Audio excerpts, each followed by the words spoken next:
కొంచెం సౌండ్ తగ్గించండి అమ్మా. బ్యాండ్ బ్యాండ్ కొద్దిసేపు ఆగండి. బ్యాండ్ 2 నిమిషాలు బ్యాండ్ ఆపాలి.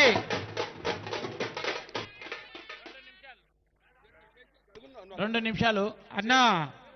బ్యాండ్ రాకేష్ రెడ్డి గారు తమ అమూల్యమైన మాట మాట్లాడతారు.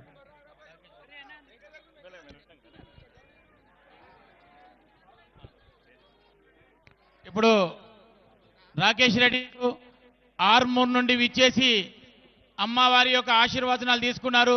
2 నిమిషాలు మాట్లాడవలసిందిగా కోరుచున్నాం.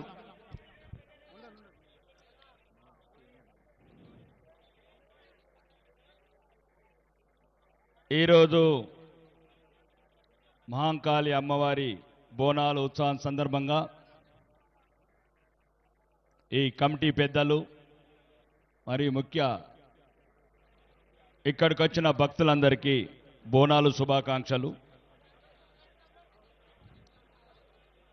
ఇక్కడ నేను గమనించింది ఏంటంటే భక్తుల కన్నా ఎక్కువ పోలీసు వాళ్ళకి టెన్షన్ ఎక్కువ ఉంది. అంటే మీరు హిందువులు గమనించాల్సింది రానికి యూనిఫామ్లు పెరగవలసి వస్తుంది మనం బతకాలంటే. నేను కొద్దిగా 1 కిలోమీటర్ ముందు వస్తుంటే ఒక గుడి దగ్గర ఒక పోలీసోడు, ఒక భక్తుడు, ఒక పూజారి, ముగ్గురే మిగిలినరా గుడి దగ్గర. ఇది హిందువులకు కనువిప్పు కావాలి.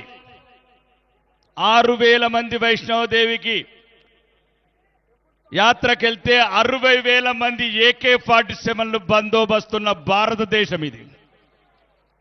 చూడండి ఆ యూనిఫాములు వస్తుంటే చూడండి. AK-47లు ఎన్నొద్దులు కాపాడతాయి ఈ తుపాకులు మనని, ఎన్నొద్దులు కాపాడతాయి ఈ యూనిఫాములు మనని కాపాడేది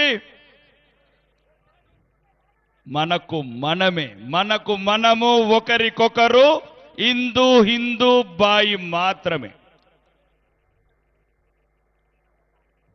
ఈ భయంకరమైన వాతావరణం పోవాలంటే ఇట్లాంటి ఉత్సవాలు జరుపుకో